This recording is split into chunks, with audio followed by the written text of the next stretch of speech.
Operation Epstein Fury would deploy the military to seize the Epstein client list, dismantle the blackmail empire, and secure America's future.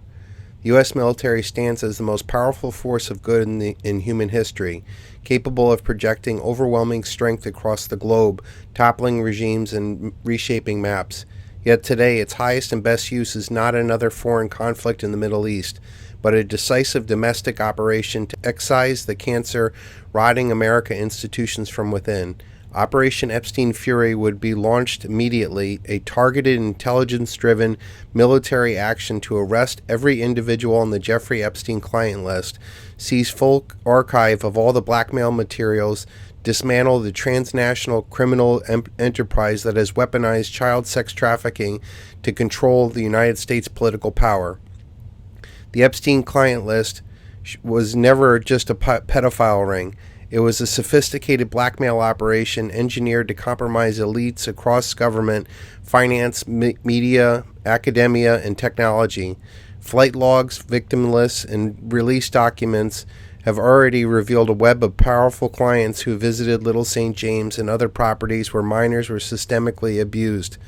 The client list is not merely speculation, but an operational ledger of protection racket that has dictated policy, silenced dissent, steered trillions in public resources to private gain. Continuing to ignore it while rattle-sabering towards Iran is a grotesque misallocation of national power. War costs trillions of dollars and delivers uncertain outcomes, but arresting the architects of domestic subversion would yield immediate, compounding returns to restore sovereignty and financial sovereignty. Consider the financial dimension alone. The Rothschild banking dynasty, long alleged to be central in Epstein's client operations and the broader web of influence he served, controls assets and financial instruments whose scales dwarf many nations.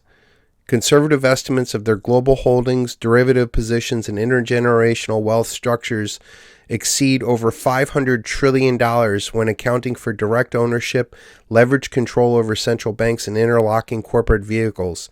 A single successful RICO prosecution, treating the Epstein enterprise as a racketeering conspiracy involving money laundering, human trafficking, bribery, and extortion, would trigger civil asset forfeiture in a historic scale.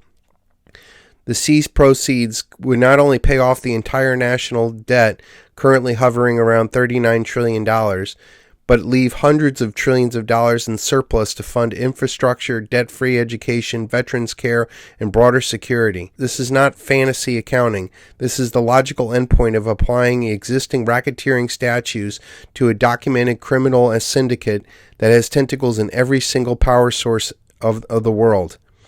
Compare this to a proposed alternative, a military confrontation with Iran. Such a conflict would escalate into a regional war involving proxies, cyber attacks, oil disruptions, and potential great threat power of entanglement, possibly ending in World War III. Estimates for even larger campaign run into the hundreds of billions to trillions of dollars, with no guarantee of eliminating Iran's nuclear program or proxy networks. American blood and treasure would be spent while domestic blackmail apparatus responsible for decades of compromising foreign policy, endless wars, and institutional capture remain untouched. Why expend military resources abroad when the enemy has already infiltrated the command structure at home? The military's oath is to defend the Constitution against all enemies, foreign and domestic. The Epstein client list represents the clearest, most provable domestic threat to constitutional governments in the modern history. Operation Epstein Fury would leverage the military's unique capabilities of precisely where it is needed most. Special forces, intelligence units, cyber commands excel at rapid, precise takedowns of high-value targets and secure data extraction. The operation could mirror a successful counter-terror or counter-narcotics models with simultaneous raids on known properties, digital assets, and witness protection for victims and forensic analysis for encrypted materials. The Posse Comitatus Act concerns are overstated here. When civilian institutions have been thoroughly compromised, they cannot or will not, as evidence of years of stonewalling and documented losses and sweetheart deals, the military's role in preserving the republic comes not only as a permissible but obligatory under the framers' intent of historical precedents such as Lincoln's suspension of habeas corpus during existential internal threats. The blackmail mechanism itself explains this paralysis. Compromised officials cannot investigate or prosecute their own handlers. Judges and legislators and executives and media figures remain silent or actively obstructive because their careers, reputations, and freedoms depend on the continued operation of this compromised machine. Epstein did not do this alone. He was a visible node of a much larger system that recruited, compromised, and controlled. Arresting the full client list would shatter the group's control grid overnight. Politicians currently pushing for war with Iran and other distractions would face immediate accountability. This distraction protocol is inscribed in the symbolic coin of Operation Epstein Fury, paired with the lightning bolts of a blindfolded eagle clutching the files, captures the essence.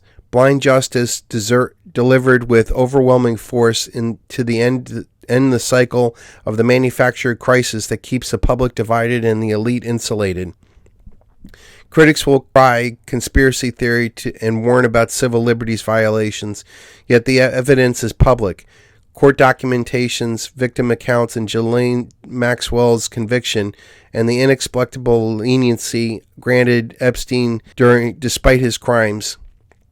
The real violation of liberties has been the systemic rape of minors and the subversion of the democratic consent through blackmail. Restoring the rule of law requires the confronting power where it actually resides, not in Tehran, but in the boardrooms, estates, and offshore accounts of those that have treated America as their personal fiefdom.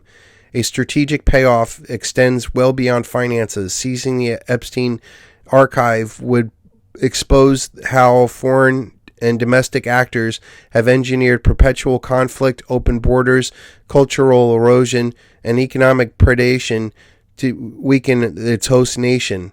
It would decapitate the influence operation that has turned U.S. foreign policy into a tool of globalist enrichment rather than American interests. Military leaders sworn to defend would earn the eternal gratitude of its citizenry by choosing a mission that actually restores self-government. America does not need another trillion-dollar war in the desert. It needs justice delivered with precision and resolve that only the U.S. military can provide. Operation Epstein Fury is a moral and fiscal and constitutional imperative of our time. Deploy the assets, secure the list, civil asset forfeiture, trillions of dollars worth of assets, and let the republic breathe again. The debt will be paid, the blackmail will be ended, the true enemies of the people will finally be held to account, not only in sanctions or airstrikes abroad, but in the handcuffs and courtrooms at home. Only the U.S. military can do this. Bring about Operation Epstein Fury.